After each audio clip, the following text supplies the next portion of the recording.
actually sounds quite sounds like a bit of an oxymoron, doesn't it, really, why two players would help each other compete for the position. But Brentford are a fantastic example of that.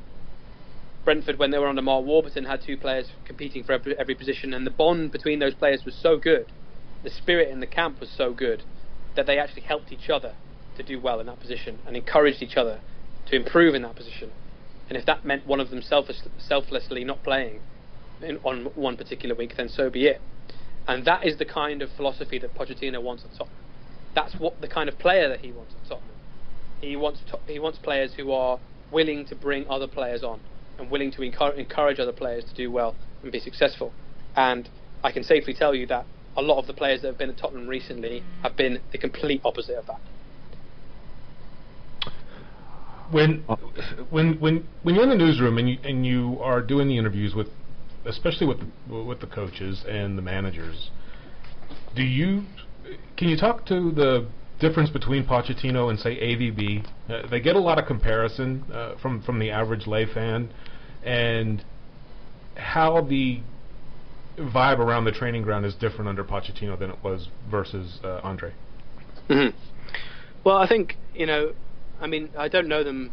I don't know either of them very, very deeply on a personal level, so I wouldn't want to comment too much on their actual individual characters, because I would want to know more about them personally to be able to do that. But I think with Villas-Boas, there was far more ego involved than there is with Pochettino.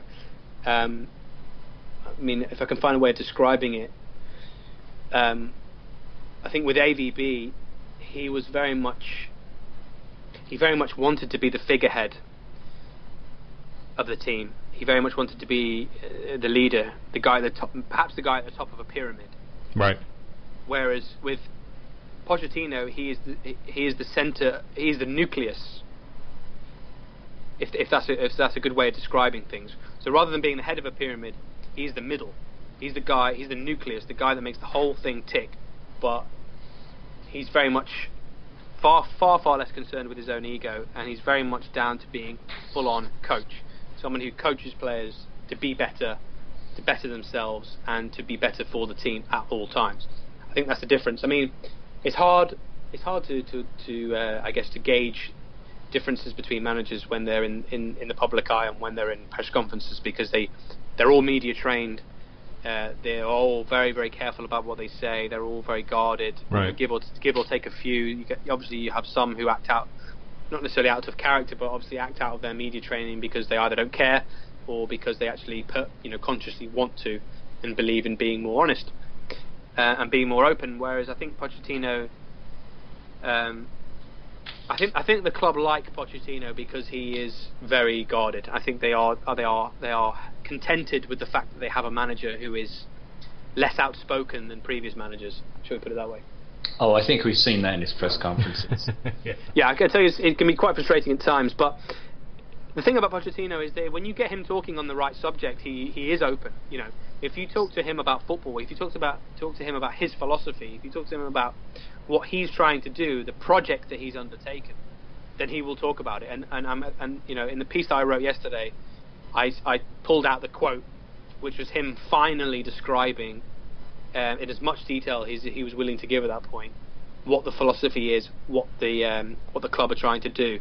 And I think it was very revealing.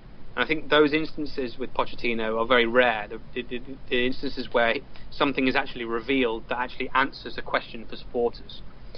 And so if there's a confusion at the moment with what Tottenham are doing, or if there was a confusion before about what they were doing in the transfer market and long term, Pochettino answered it there and then. But as I said, those instances where he actually answers things like that come when it's broaching a subject where he really feels comfortable talking. And let's not forget that, as much as his English is good, his football English is good. So if you talk to him about football, if you talk to him about what goes on the pitch, what goes happen on the training ground, tactics and philosophies and things like that, his language is very good. But if you start to talk to him about other things, peripheral things, or things that involve business, or things that involve things that are high up in the club, I think he doesn't feel as confident in his English, and that therefore becomes a problem. Fair enough. That's the way I see it, anyway. Yeah. No. That's good color. When you sit back and you look at it from a journalistic standpoint, and I'm talking the club itself, where do you see Tottenham Hotspur in 10 years? And particularly, do you see Enoch in control, or even possibly Daniel in a ownership, or still involved in a management capacity? In 10 years? Yeah. Yes, I mean, in the future, as the Northumberland Development Project gets off its feet and the new stadium is established, and you could even change it to 5 years. I mean, and you kind of look at it from a little bit more near perspective. But yeah, I know what you mean. What's the future of the club? I think a lot of people would like to know that. Sure. From a perspective, journalistic perspective, someone who covers it every day. Yeah, I mean, the way I gauge it, and there's obviously.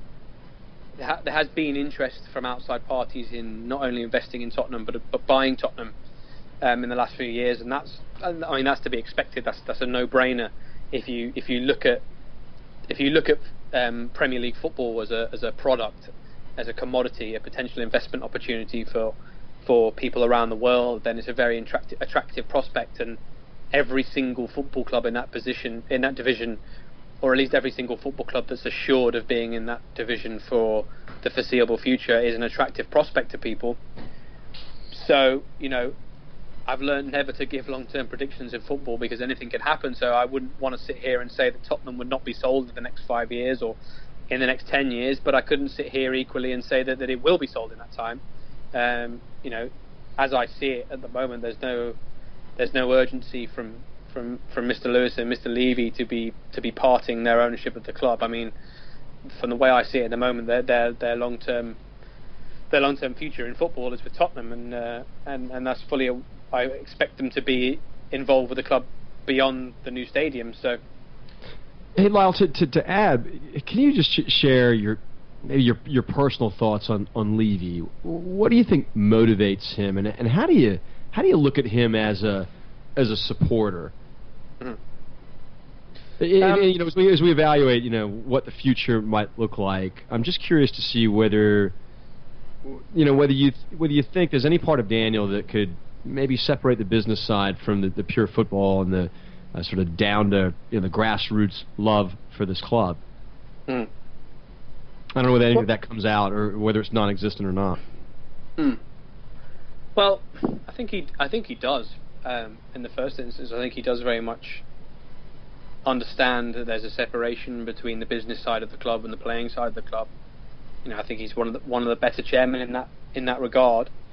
But as far as what drives him, I mean, he wants the club to be successful from his point of view. Surely, I mean, from a business point of view, he wants the club to be successful. He wants the club to be one of the biggest clubs in the world, if not one of the biggest clubs in England, if it already is. So if there's anything that drives him, it's definitely that. And I think if I look at it over the last however many years, if I look at it over the last 10 years at Tottenham, he's very much tried as many ways as possible to make that happen. And he's obviously made some mistakes along the way.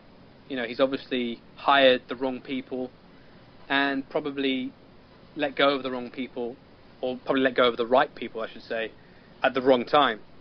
And so I think it's very much been a learning process for him as much as it's been a learning process for everybody else.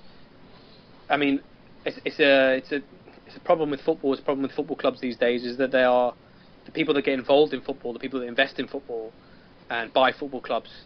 They just don't know anything about the game. They don't know about what goes on the pitch, but they like to think that they either do, or once they get involved for a certain while, the shall we say, the strings of power get tied around their fingers and they can't let go. I think you see that at a lot of clubs. But I don't think that's necessarily the case with him. I think he's tried as many different ways of making the club as successful as possible. So if you go back as far as Martin Lyall being hired and Frank Arneson as the guy to bring the players in, that was very much a long-term plan that was put in place. But unfortunately, Chelsea snapped up Frank Arneson, and therefore he had to hire someone else, and he hired the wrong person. He hired Damien Comolli, and he didn't know he was hiring the wrong person at that particular point, but ultimately he did.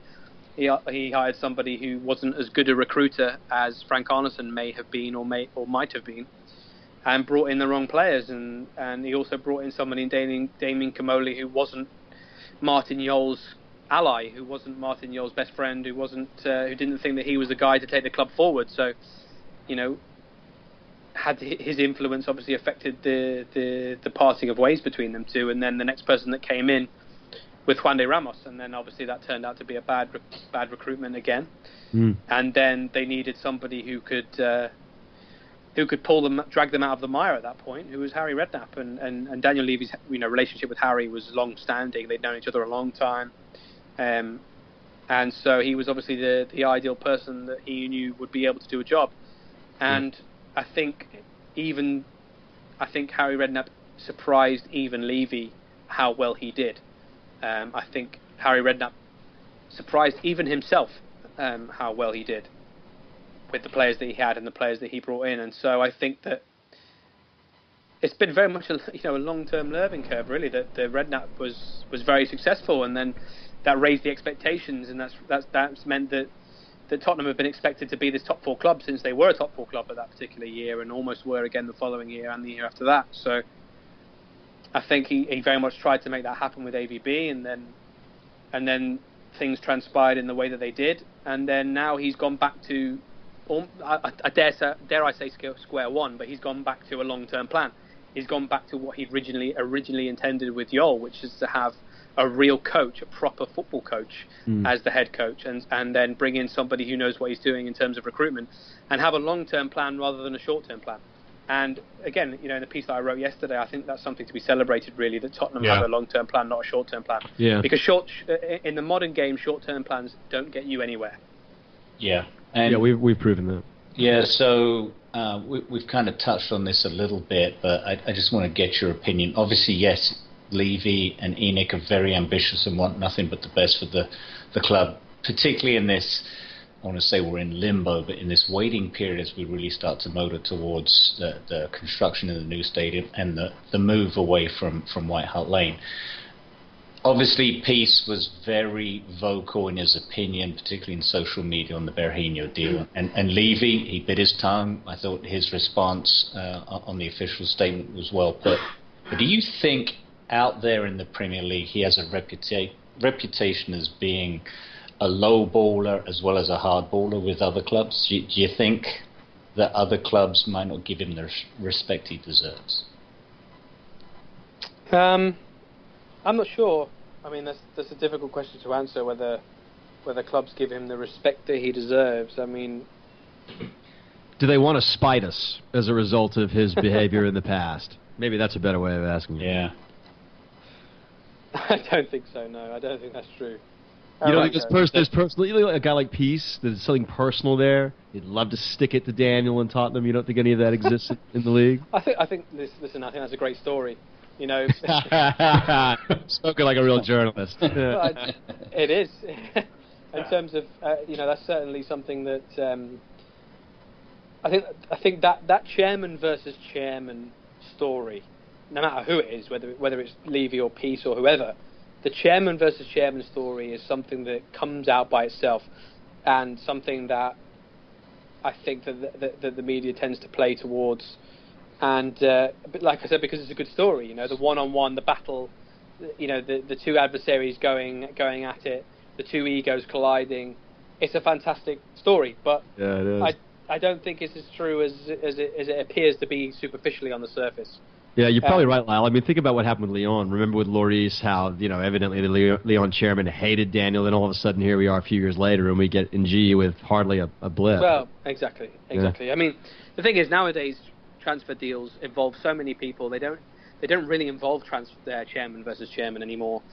At the end of the day, the chairman has the final say. He has the power to sign off on deals or not sign off on deals. Yevon Konoplyanka to Liverpool is a perfect example of that. The Dnipro chairman is the one with the final say, and he's the one that had to sign off on the deal, and he wasn't around to do it, so it didn't happen. And so it's easy to look at it as this chairman versus chairman thing, but it's not. It's a group of people around a table, and that involves people within the club, and it also involves agents acting on behalf of clubs as well, who are also involved in the deal. and transfer fees are negotiated within that group, and there's a collective agreement. It's not the